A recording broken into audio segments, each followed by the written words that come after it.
Reminder theorem এসএসসির একটা বড় জায়গা, যেখানে আমরা স্টেট লেভেলে হয়তো নাও পেতে পারি এক্সামে অঙ্ক এরকম, এসএসসি একটা না একটা দেবী।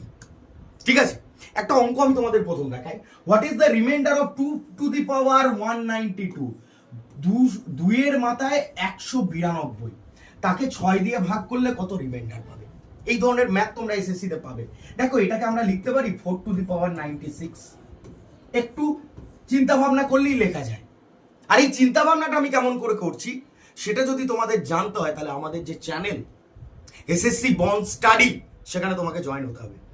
আজ রাত 9টার সময়, আজ রাত 9টা, ঠিক আছে? এবার এইটা দেখে নাও, 4-এর মাথায় যাই রাখো না কেন, 4^n divided by 6, and n is a even number, then the remainder will be 4. তাহলে রিমাইন্ডার হবে কি আমাদের 4। আপাতত আমি ইভেন নাম্বার দিয়েই বললাম, অন্য কিছু বললাম না। তোমরা চ্যানেলে এসো, সাবস্ক্রাইব করে নাও। আজ রাত 9টার সময় আমরা সবাই আসছি তোমাদের জন্য।